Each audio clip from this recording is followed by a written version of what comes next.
Heisley's POV. Kinabukasan maaga ko nagising para makauwi na. Naglinis muna ako ng bahay ko dahil lang araw ko nawala at di nakapaglinis. Muli hindi na naman ako makakauwi dito dahil panigurado. Galit ang asawa ko. Mapait ako napangiti. Anong karapatan niyang magalit sa akin kung totoong ang galit siya? Sa lang ba may karapatan magsekreto at di umuwi? Parehas lang kami may karapatan. I silented my phone last night dahil sa sobrang ingay nito. Walang sawang tumatawag sa akin ang asawa ko at maraming text messages ako na-receive mula din sa kanya. Pero tulad ng pagtawag niya, hindi ko to pinansin. Kahit basahin, hindi ko ginawa. Ano pa bang gusto niya? Kasama niya na sa bubong namin ang kabit niya. Gusto pa ba niyang panoorin kung gagawin nilang panggagago sa akin? Puisit nila? Tumawag ako ng taxi sumundo sa akin sa bahay ko. Bago ko sumakay, nakita kong papalabas si Tadeo sa tapat ng bahay ko. Di ko maiwasang magulat na makitang nasa tapat ng bahay ko lang pala ang tinitirhan nito. Di ko rin naman kasi naitatanong dahil nahihiya ako. Tinangguan ko siya pero siya hindi man lang ako pinansin. Tinignan lang ako nito bago sumakay ng sasakyan niya. Napabuntong hininga akong sumakay ng taxi. Nagpahatid di kalayuan sa bahay namin ni Asher. Pagpasok ko ng bahay, wala sila sa sala. Kumunot ang noo ko. Sunod kong pinunta na yung kusinang muli at di ko sila nakita doon. Kinutuban ako kaya naman dali-dali ako umakyat sa taas. Binuksan ko ang kwarto na po pwedeng pagtuluyan ni Jade ngunit wala siya doon. Napalingon ako sa kwarto ko na makarinig ako ng ungol doon. Kumabog ang dibdib ko. Pakiramdam ko sa loob nito'y may nangyaring di dapat mangyari. Daan-daan ako lumapit doon, humawak sa doorknob. Oh Asher, dinig kong ungol na James sa loob ng kwarto namin na mag-asawa. Agad kong pinihit ang doorknob at binuksan ito. What the? Sigaw ko. Natigil sila sa ginagawa nilang kababuyan. Gulat na tinignan ako ni Asher habang si Jade naman parang walang pakialam. Nakapatong si Jade kay Asher. Si Jade nakaupo kay Asher habang si Asher pilit na inaamoy ang mga bundok ni Jade. Nagtangis ang mga kalamnan ko. Anong tingin yung ginagawa ninyo? Hindi porke tiniyaan kitang tumira dito, hahayaan ko kayong gumawa ng kababuyan dito. Galit na turan ko. Oh please, Asher. Shit! Salita ni Jade. Umiling ako bago tuloy-tuloy na lumakad papasok. Si Asher nakatingin lamang sa akin at di alam ang gagawin. Tumingin ako sa kanya na may nakakadiring tingin. Nakita ko kung paano unti-unting gumalaw sa ibabaw ni Asher si Jade. Hindi ko nakayaning tinignan ito kaya tumalikod dito at dumiretso ng CR. Bago pa ako pumasok dito, ay nagsalita na ako. Kaya ba tinatawagan mo ako kagabi dahil gusto mo masiguro na hindi ako uuwi? Nakailan na kayo? Nakatulog ba kayo, ha? Nagdadalamhating tanong ko. Dire-diretso akong pumasok ng banyo. Umiyak nang tingin ko'y okay na ako. Tiyak na ako naligo. Pagkatapos ko maligo, nag-robe ako bago marap ng sink. Tinignan ko ang sarili bago tinanong kung paano ba ako napunta sa ganitong buhay. Paano humantong ang relasyon namin ni Asher sa ganitong sitwasyon. Akala ko totoo lahat ng ginagawa nila sa akin pero hindi. Dahil ang nasa likod ng pinto nito ay ang dalawang pinagtaksilan ako ng harapan. Kung tutuusin, kasalanan kong lahat ng to. Dahil kung hindi ako pumayag sa ginawa nilang dalawa, baka okay na kami ng asawa ko at di niya na kailangan pang mambabae. Pero ano nga bang magagawa ko? Sa gantong paraan ko lang siya po pwedeng manatili sa akin. Mahal na mahal ko si Asher, bata pa lang kami. Alam namin sa isa't isa na kami na talaga. Nang mag-13 ako, niligawan niya agad ako. At nang mag-15, sinagot ko siya. Akala ko talagang kami na. Oo nga, kami talaga na. Pero may kahati na ako sa kanya. Nanaisin ko na at nang may kahati ako sa kanya, kesa malamig sa akin ng gusto si Asher at iwanan ako. Ayoko mapunta siya sa kahit kanino, kahit kay Jade pa. Sa akin lang siya.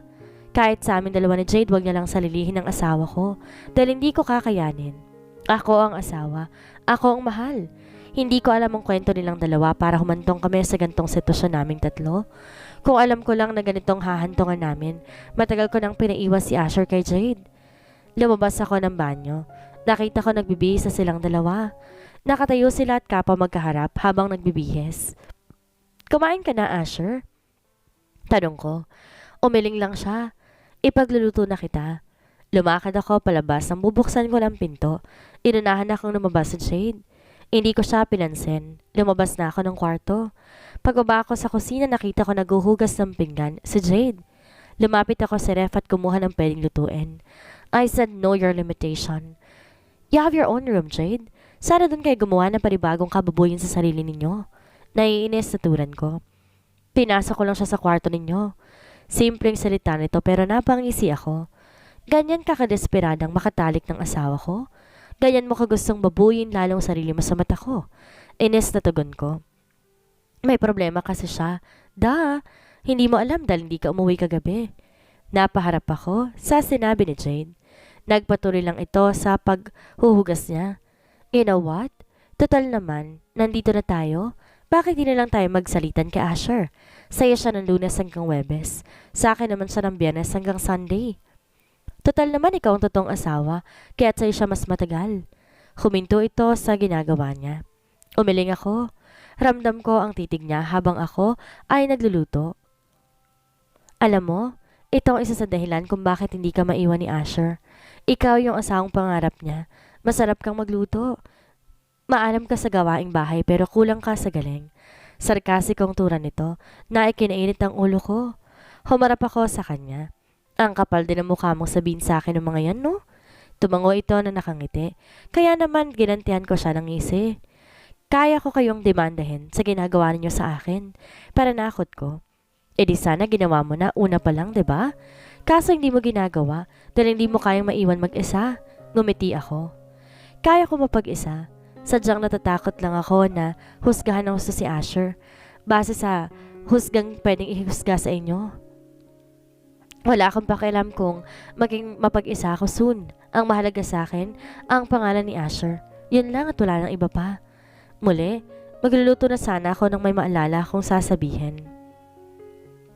Huwag kang umastang maalam. Dala ko pa rin naman ang pangalan na nais mong dalhin at hindi ko hahayaang dalhin mo to. Tumalikod na ako at nagpatuloy sa niluluto ko. Narinig kong naghahanda si Jade ng mga ginagawa ng pinggan sa lamesa. Kahit ayaw ko siyang idamay sa niluluto ko, nilutuan ko na rin siya. Wala akong gagawin kundi panindigan ang mga naging desisyon ko. Villarreal Company rejected my plans. Biglang salita ni Asher habang kumakain kami. What plans? Tanong ko. I am planning na makipag-merge sana sa kanila but Tadeus doesn't want. Tumango ako. Bakit daw? Tiningnan ako ni Asher bago umiling. Kung wala raw akong tiwala sa kanyang mga kasamahan, hindi daw sila makikipag-merge sa akin. Kinunutan ko ng noo si Asher nang sabihin niya iyon. What do you mean? Ayoko na kasing dagdagan pa ang problemang naibibigay sa'yo. But our enterprises is going down. Ang mga endorsements natin umayaw na dahil sa isang company na iniwan sa ere ang De Vera Enterprises. Bakit ba iniwan sa ere? I mean, hindi nyo kayo basta-basta iiwan kung walang nangyaring hindi maganda. Tumango itong humawak sa kamay ko at pinisil. I know, sweetie, but mas mabuti sigurong wag mo nang malaman, okay? Umiling ako. I deserved it, Asher. I am still your wife, right? Tumango ito. Pero ayoko nang dagdagan pa ang iniisip mo. Paano kung may maitutulong pala ako? Tapos ako ng college, Asher, baka nakakalimutan mo. I'm a graduate of business management at may alam ako kahit papaano. I know, pero sweetie, matagal na yon, Heisley. Hindi ka nga nakapagtrabaho after mo makagraduate dahil nagpakasal agad kayo. Singit ni Jade. Ngumisi ako dito. Then what if may magagawa ako sa problema ninyo? Tanong ko. Gumanti to ng ngisi sa akin bago binaba ang kutsara at tinidor na hawak niya sa magkabilang kamay niya. Spit it, real wife? Sagot pa nito. I am close to Tristan Villarreal. Do you know him? Sarkasikong tanong ko. Nanlaki ang mga mata nito. Of course, I know him. He's a great lawyer here. Everyone knows him. Tumango ako. At anong kinalaman niya rito? Si Tadeus Wait, do you mean... Tumango akong muli. Magpinsan silang dalawa. Tristan is one of my close friends now. Kitang-kita kong kaba sa mukha ni Jade. Alam kong sa mga oras na to'y kung ano-anong pumapasok sa isip niya. Wait, sweetie. Is he who's talking a days ago? Tumingin ako kay Asher bago tumango. Yes, siya yung boyfriend ni Cooper. I can talk to him na pakiusapan si Tadeus na pumayag sa plano mo makipag-merge.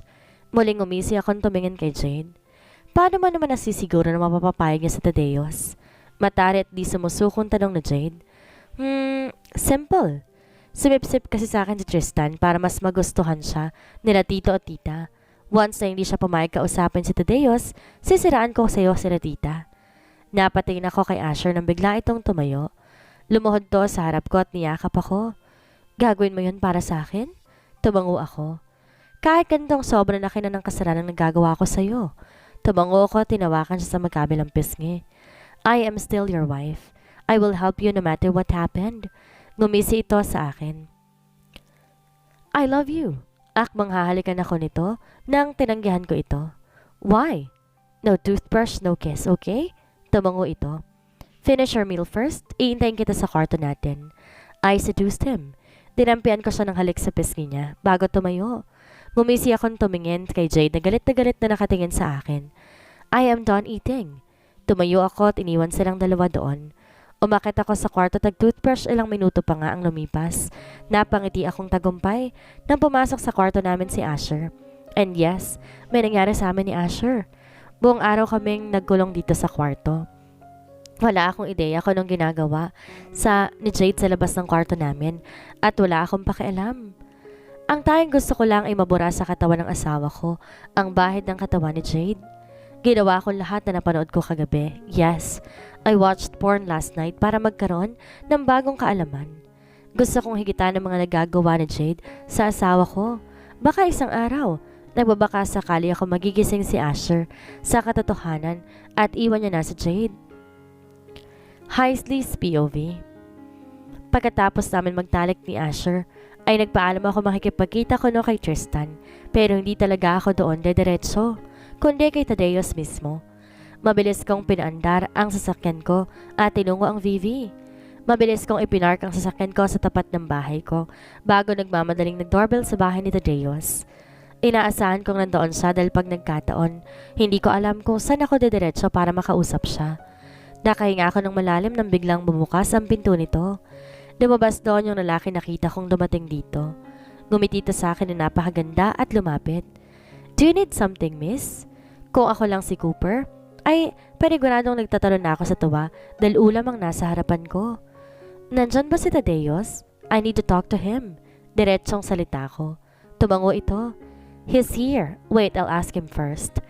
Di niya na naituloy pang sasabihin ng bigla. Nagsalita si Tadeos sa likod nito. Hindi ko napansing lumabas siya. Let her. Come in, Heisley. Cold na tugon nito bago kami talalikuran at pumasok sa loob. Tiningnan ako ng lalaking nasa harapan ko at pinapasok ako. Nakaalala lamang siya sa gilid ko. Para bang iniisip niya na lumpo ako at alamang oras matutumba ako. Hindi ako clumsy, okay? Stop it. Naiiritang salita ko pa. Narinig kong mahinang tawa nito bago umuna ng lakad. What do you want? Tanong ni Tadeos nang makaupo ako sa sofa. Pumayag ka na sa asawa ko makipag-merge. Salita akong diretsa. Kumunot ang mga noon nito at tinitigan ako. What did you say? Do you know what you're talking about? Naiinis pang tanong nito na ikinagulat ko. Nakakatakot ang bones nito na ngayon ko lang narinig. Nanginginig akong sumagot. Why not, Tadeos? Maayos magpatakbo ng company ang asawa ko. Dahil kung hindi, edi dapat wala na sila ngayon sa business industry. Tumango itong umisi. Tumingin to sa lalaking nagbukas ng pinto sa akin. Sabihin mo nga, Jacob, sa kanya mga nalaman mo ngayon lang. Utos pa nito. Jacob? He is familiar. By the way, I'm Jacob Ramos and I'm a private investigator. I do some investigations about your husband, Asher De Vera. Tumango ako at nakinig. Ang De Vera Enterprises kasalukuyang dumaranas ng krisis. Do you know Stanford Company? Tumango ako. Yun ang kumpanyang nakamerge ng DE. Umalis sila ng DE at nagsolo sa kadahilan ng napag-alaman nila. Unti-unting ninanakaw ni Mr. De Vera ang kita ng Stanford. Yun ang totoong dahilan kung bakit sila iniwan nilang basta-basta nang hinawakang kumpanya ng asawa mo. Di ako makapaniwala sa mga sinasabi niya. Napatakip ako ng kamay sa bibig ko sa sobrang pagkagulat. Paano nagagawa ni Asher yon? Kailan pa siya naging magnanakaw? Sa ngayon, kinukumbinsa pa rin nila tong bumalik sa pakikipag-merge. Dahil nang iwan nila sila sa ere, iniwan din sila ng maraming company na tinutulungan sila. Kaya ngayon ang Villarreal Company ang tinatarget nila. Yumuko ako sa sobrang hiya ko. Ang kapal na mukha akong sumugo dito dahil hindi ko naman alam ang totoong rason. I guess I don't know anything kaya malakas ang loob makipag-usap sa akin. Tumayo ako at yumuko sa kanya. Nagbitaw ako ng salita kay Asher na mapapapayag ko si Tadeos kaya hindi ako naubusan ng dahilan. Pero siguro naman matutulungan mo pa rin siya. Makipag-merge ka sa kanya at tulungan mo siyang umangat ulit. Ngumisi ito na tila hindi makapaniwala sa mga pinagsasabi ko. After all he's done to you, Heisley? Nasa harapan kita at nakikiusap sa akin. Are you really out of your mind? Inis pang tugon nito. Wala ako naisagot sa sinabi niya. Nanghina mga tuhod ko dahil totoo yon. Sa dami ng ginawang kasalanan ng asawa ko sa akin, eto ako, sa harapan niya, nakikiusap tulungan ng asawa ko. Asawa ko na ang daming ginawang kalokohan. Binababoy ang marriage life namin. I'm sorry. Tumalikod ako at aastang lalakad na, papalabas, nang may humawak sa braso ko at iniharap sa kanya. Okay, fine, but I'll help him. In one condition. Nagkarambunan ng kaba sa dibdib ko. Naguunahan ito sa kaba. What is it? Binitawan nito ang pagkakahawak sa braso ko at tumalikod sa akin saglit bago muling humarap. Lahat ng sasabihin ko gagawin mo, deal? Ngumisi ako na nakakaloko. Iniisip ko na lamang asawa ko kaya pumayag na ako. Good. Jacob, you are the witness, okay? Tumango naman to na nakangiti. Kinuha ni Tadeus ang cellphone niya sa bulsa niya. Nagpipindot ito at ilang saglit pa, may kausap na siya. Tell to the De Vera Enterprises na pumapayag na akong makipag-merge sa kanila. Make sure na makakarating agad to kay Mr. Asher, okay? Thank you. Binaba nito ang tawag at tumingin sa akin. Okay na. Marami ka ng utang sa akin. Heisley, intayin mo ang paniningil ko. Tumango lang ako ang blanco kong isipan. Lumabas ako ng bahay. Dumiretso na ang sasakyan ko. Pag-uwi ko ng bahay namin mag-asawa ay agad akong sinalubong ng asawa ko ng mahigpit na yakap. Gumanti ako ng yakap sa kanya. Tinatanong niya ako kung napapayag ko ba siya. Si Tadeus ang sinagot ko lang ay si Tristan ang nangumbinsi at hindi naman ako. Kinagabihan noon kumain kami sa labas, dalawa, habang si Jade naiwan mag-isa sa bahay. Jade's short POV. It's almost 1 month ang tumira ko sa bahay ni na Heisley. Patungo akong ospital ngayon para magpa-check up. 3 months na rin kasi akong dinanatnan and I'm hoping na sana'y meron ng bata sa sinapupunan ko. Baka sa ganong paraan piliin ako ni Asher at iwan si Heisley. Maybe all of you galit sa akin. I cannot say sorry for that dahil mahal ko si Asher since we are in high school. Na minsan pinagtanggol niya ako sa mga umaaway sa akin noon. Nasabi ko lang sa isip ko na siya ang tipo ng lalaking gusto ko makasama hanggang pagtanda ko. Nang before his wedding, that's all my plans. Nalagyan ko ng drugs ang iniinom niyang wine kaya naman gano'n na lang ang hilo niya ng gabing iyon. After may mangyari sa amin, akala ko yun ang magiging reason kung bakit di matutuloy ang kasal nila na Heisley. Pero I'm wrong dahil kinasal pa rin sila. Sorry but you have abnormalities to your ovary. For now, it's really hard for you to get pregnant. Mahirapan ka magdala sa sinapupunan mo ng baby. Pero wala namang imposible. Maraming paraan para magkaanak ka. Di ko na malayang umiiyak na ako habang pinapakalma ako ng doktor. Baka naman mali lang kayo, Doc. Baka na mali lang kayo ng tingin. Magpapa-second advice ako. Umiling ito. That's impossible, ma'am. Bago lahat ng equipments ko rito kaya nasisigurado kung tamang kalkulasyon ko. Nakangiting tugon nito. No! Paano yung pagsusuka ko ng mga nakaraang araw? Yung pagkahilo ko? Yung pagiging sensitibo ko sa mga pagkain? Tanong ko. Maybe iniisip pong buntis ka. Kaya naman ganyan na naging reaksyon ng body mo. Besides, ikaw rin nagsabi kanina na may nakakain kang kinaasim ang sikmura mo. Ang pagkahilo ng may nakuha mo sa pagiging mainit ng panahon. So it means, baog ako, Doc? Biglang lumabas sa bibig ko. Tumingin to na nakakaawa sa akin. Hindi natin masasabi yan. Dahil tulad na sabi ko, mahihirapan ka lang magdala ng baby sa sinapupunan mo. Pero may posibilidad pa rin na magbuntis ka. Yun nga lang, mahina ang tsansa nito. Tumango ako at tumayo. Tulala ako naglalakad palabas ng OB. Maglakad ako papunta sa parking lot. Habang nasa biyahe ako, hindi ko maiwasan na mapaluha.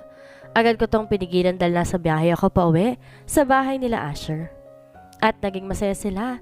Hindi ko hayaang mangyari yon. Pagdating ko ng bahay, agad akong dumiretso sa kusina at uminom ng tubig. Habang umiinom ako, hindi ko napansin na sa likod ko na pala si Heisley. Heisley's POV. Pababa na ako ng hagdan na mapansin kong pumasok na ng bahay si Jade. Tulala ito naglalakad papuntang kusina. Kaya naman sa pag-aalala ko, sinundan ko siya. Are you okay? Tanong ko. Di ako nito pinansin kaya mas lumapit ako sa kanya. Hinawakan ko to sa braso para sana paharapin. Nang bigla siyang hinila ng malakas ang braso niyang hawak ko. Kaya naman napaupo ako sa sahig. Agad akong tumayo pero biglang sumakit ang tiyan ko, kaya muli ako napaupo sa sahig. Ang sakit ng tiyan ko! Napatingin ako kay Jade habang ito'y gulat na gulat, nakatingin sa paahan ko. Napatingin ako dito. Dugo! Napayak ako sa sobrang sakit ng tiyan ko. Bleeding! Sigaw nito bago sinubukan akong itayo pero sumakit lalo ang tiyan ko at parang may bumibiyak sa loob ko. Ang sakit! Umiiyak na sigaw ko. Hindi ko kayang sakit nito hanggang sa tumatakbong lumapit sa amin si Asher. Ano ang nangyayari? Tanong nito. Hindi ko sinasadya, maniwala ka. Ano kasi, ang kulit niya kasi kaya natulak ko siya? Promise hindi ko sinasadya, Asher. I'm sorry. Natatarantang paliwanag to. Wala akong pakialam sa sinasabi niya. Ang tanging pakialam ko lamang ay ang sakit na nararamdaman ko sa katawan ko. Ospital! Tugon ko bago tuloy ang nawalan ng malay.